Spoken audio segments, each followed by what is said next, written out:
Hello, this is Crinstar, and today I am looking at reMidi, I think is how it's pronounced, version 3, or reMidi. What this is a MIDI sampler, sequencer, or something that you could use to execute MIDI via keystroke. Overall, pretty cool.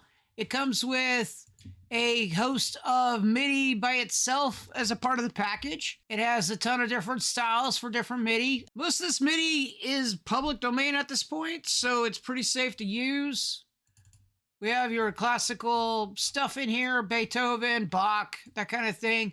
And you drag it over and you get a whole lot of stuff. And at first glance at this drove me nuts because when I was trying to bring it down here into this new area, it wasn't really working for me. What you have to do is you have to mess with the zoom level here and bring it all the way down. And then you start seeing where the stuff makes sense. And so you can drag it down here and play with it. So these pads right here, what they're set up to do is that they're set up to play what's down here. And you can have different notes depending on what the pad is. So what I want to do is I want to drag the pad, put it down here, and all of a sudden you got the notes. When you press the button, it plays that sample of MIDI. Now if I go to this next one, it doesn't have anything. So basically what you could do is you can move it around, drag it onto the one that you do.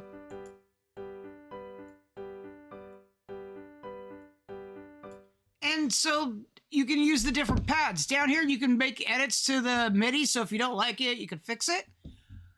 The first thing that caught me between that stretching, that one I totally missed when I was first messing around with that. The second one is that that's a -2. So that's in the -2 range of MIDI. So there's two ways you can fix that. Either you go with your MIDI controller, you go down to -2, or you transpose it down to -2, or you can click this auto bind.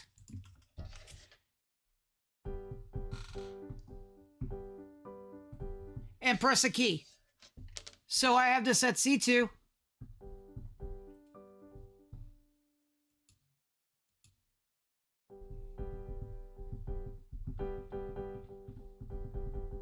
That's kind of weird behavior to be honest. Or you can do manual bind and actually put it in the range that you need to. So I'm going to put this at D2, and this is going to stay at C2.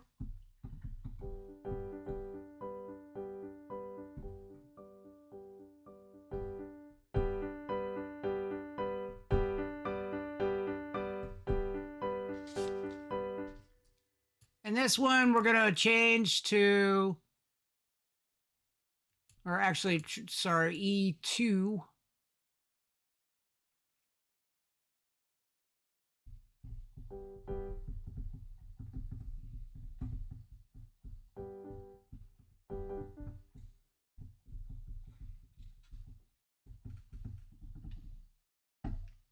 Which is nothing right now, so we're going to go find something in the...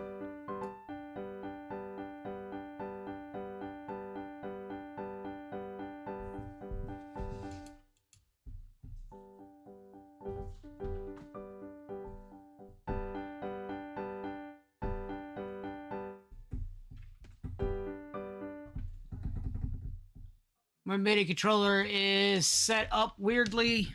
And as you can see, down here, you should be able to see the lights light up. So I'm hitting C2, D2, E2, and it's lighting up the pads. So the C2 here, D2 here, E2 there. Works perfectly good. Down here, you got some utilities that can mess with the MIDI that is playing. We have the utility, we have the harmony, we have the strum tool, we got the melody tool, and we got the harmonize tool, or humanize tool, and a quantize tool. This one allows you to shift, it allows you to mess with the velocity, it allows you to stretch the time and reverse the selected. And a lot of these you have to select the notes, that's the other thing that you have to take in consideration. You can also stretch and zoom, so that actually is really, really helpful to be able to select. Also, what you can do is you can grab the inner note, the outer notes there, and So you can delete a note. So I want to remove them. I want to create a note up here.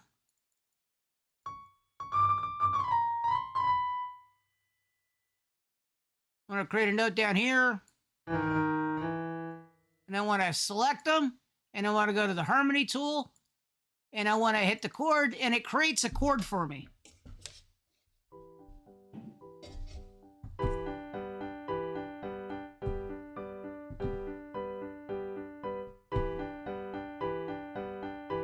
I don't like it, so I change the chord. Change the chord. I want to change the voicing on the chord. So that's possible with these new packs, and this is new for this version. They have these packs down here that if you change it, you can change the chord setting that you want, and it comes with different chord types and different voicings to have it voiced differently. So it has a new harmony tool, generate the chords for you. You can have a strum, so if I want to set up, grab these, and I want it to strum a little.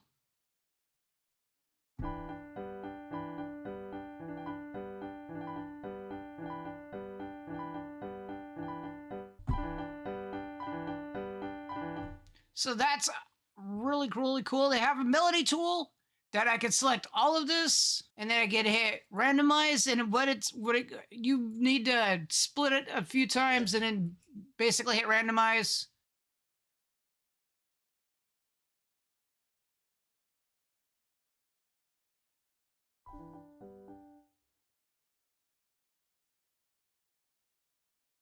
Let's try lowering the...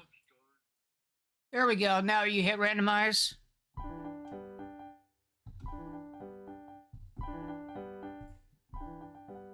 And you can barely see, but it's changing around the notes, and it's cutting them up to 1/8 and splitting them a bit.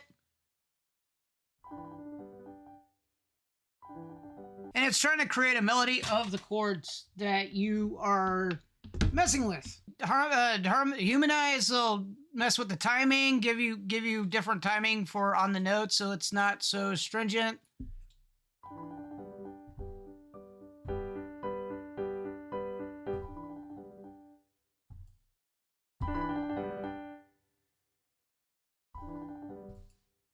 And then quantize will put it back into timing based upon what you wanted, one beat, 1/4, 1/2, that kind of thing.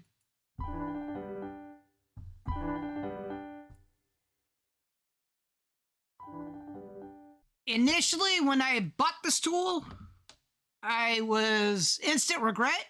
It was not intuitive until I watched a video from the reMidi people, and I started to understand it, and I thought it was a downgrade, a massive downgrade from the second version. I really like the second version. To give you an idea of how much the interface has changed, down here's the new version. This is the second version. Again, you could do the same thing with this, but no.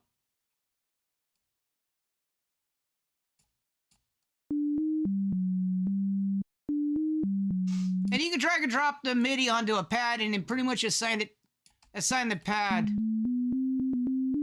And you can do splits and stuff like that. It was actually pretty cool. So this one, it's not the same. You can assign it to the pad.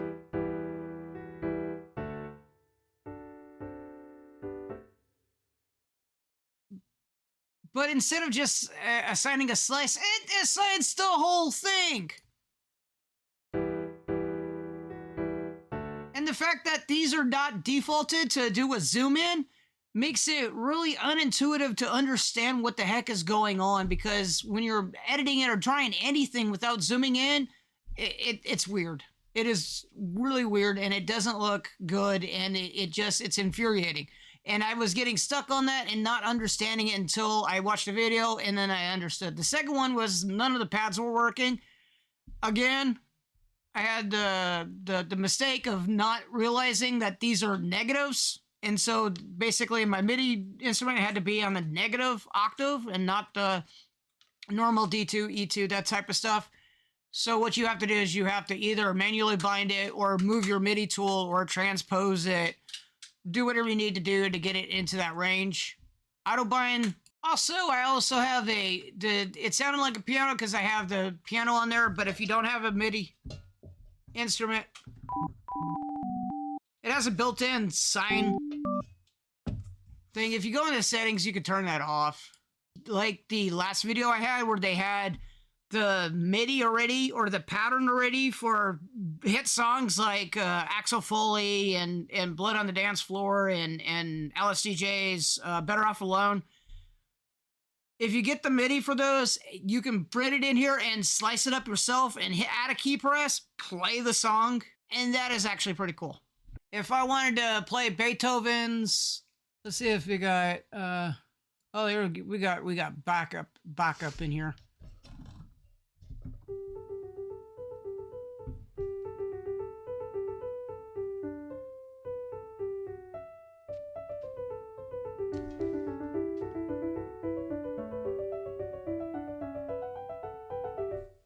There is a well-known one.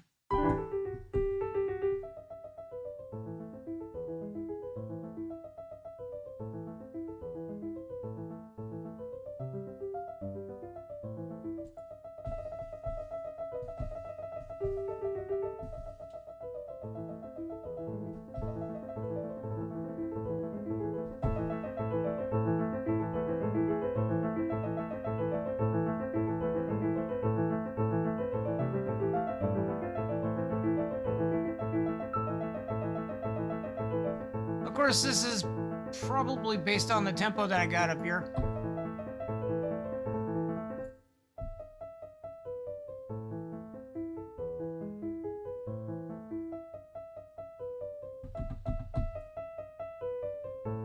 So now I'm playing Beethoven whenever I like, by a touch of a key, a pad, or anything.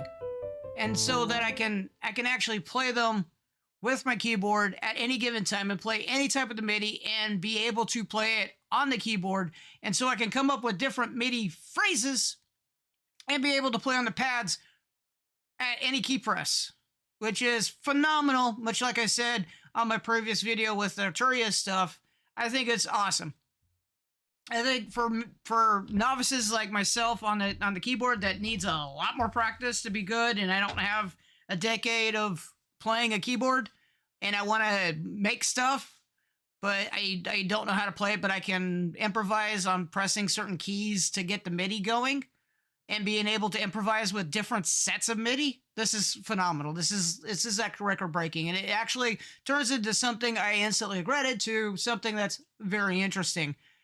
Much better than my initial reaction. My initial reaction is horrid. I was going to come on the video and say, this is not worth it, totally not worth it. But now understanding and learning it, a lot better. It just takes a little bit of learning and playing around with it. Normally this would have been a blind look video, but it was so bad when I was initially playing around with it.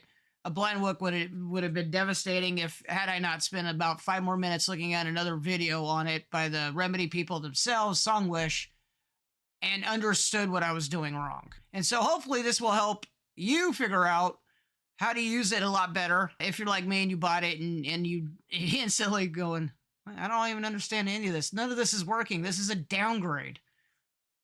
Going from there to, oh, okay, I see where they're going with this. All right, it still needs some work. Don't get me wrong. This is actually pretty decent for a 1.0. Some of the things that I would love for it to have happen is that these zooms, I want my mouse wheel to affect them. I want to be able to hold down control and affect the zooms. I think that's pretty standard, to me at least, to be able to use something other than just going down here and going like this, or going over here like this and messing with the zoom levels. I think that's it. There should be something that affects those outside of there, and there probably still is, but there hasn't been a video to cover it yet. And the that's another problem. The documentation is almost non-existent. There's a page that explains some of the features, but not on the level of what I was expecting. You literally need a video like mine or the one that the Songwish people did to understand this plugin. At least they have a video. Also, the coming into the initial one where you drag and drop and it being at 1,000 view, not helpful at all. It is somewhat helpful to understand the context of it, but realistically, when you're looking at something like this, having it look like not helpful. really not helpful. And it not intuitive because basically it was making me frustrated trying to figure out how to get this working and realistically I was getting really frustrated on working with this because I'm used to version 2. It's a drag and drop thing and it only does a couple of lines at a time or a couple of midis at a time, so it really didn't. This is so different than version 2. Like I said, it was is almost a downgrade, not understanding what I was doing. If you want to get a better view of the editor or the piano roll down here, you click on this button and it gives you a better view of it, and then you can zoom and then you can edit stuff. Editing on the piano roll could use a lot more tender loving care. Like, I want to double click to get rid of it, but that doesn't work. You have to right click and delete it. Labeling here would be utmost important. You got a piano roll, but I have almost next to no clue what octave these are in. So some type of labeling also would be cool. You could probably guess what that is. My ears do not. I don't have the ear training to be able to guess what pitch that is, let alone what octave. Which, I mean, I could probably guess. I can record it out, but that's way too much. It needs to be labeled. Kudos, I'll make a piano roll bad for not labeling it. These tools and utilities, very helpful. Very cool. And I think given some more work with them on making some of them, a lot of them you have to highlight. Some of these on here, like the harmony tool, is another one that is really weird. I would have loved some button that gives me the make this happen rather than just clicking this up or down. That's not intuitive. Or at least it's like I'm expecting something to happen at the 0 level of the chord, like the first chord. I'm a programmer, so that might be my fault. 0 always means first for me. If it's at something at 0, that's chord number 1. That's chord number 1 actually, right? So yeah, that's not really intuitive to me. It might be to some people. Let me know in the comments if it is intuitive to you and you're like, oh, totally, dude, you missed the boat on it. It's not intuitive to me for me to be able to do that. I would have loved to see a button like down here like there is on the, or at least up here. This, I don't even know what this does. Like, I want to double click and erase it. Yes, I don't know what the apply as default is actually doing other than applying the default of stuff. So I would have loved a button on here, but overall, a good attempt. Just needs a little more TLC, and I hope the people at Songwish see my video and take in the criticism. If not, I'll send probably an email. I was gonna send a nasty email before I watched the video, to be honest. I think once you get into it and start learning and start realizing what this is capable of,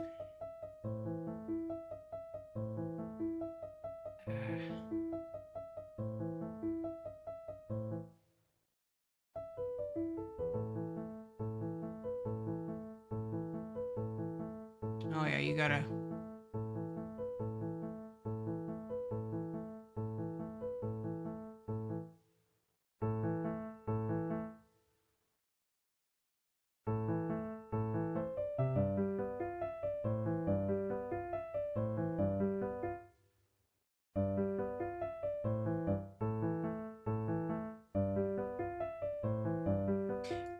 You might not think that's cool, but that is actually really cool to be able to go between the different styles of MIDI like that on a key press or a keybind. Bitwig may be able to do that with the clips over here, or at least when you're pressing buttons and doing the clips. So Bitwig kind of already does this already, and maybe this is not meant for users of Bitwig, or maybe you like this type of thing and you have Bitwig and you just want to play it on the piano and be able to, on the fly,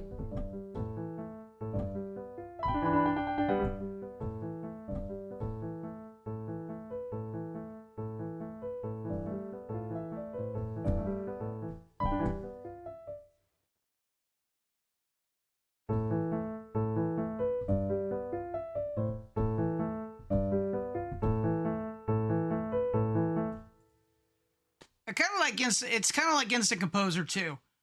That one is also kind of similar to this and how it treats the MIDI. which I haven't touched in a while. Well, I hope this video was helpful. Thank you for watching. Thank you for listening. And I hope you have a great day.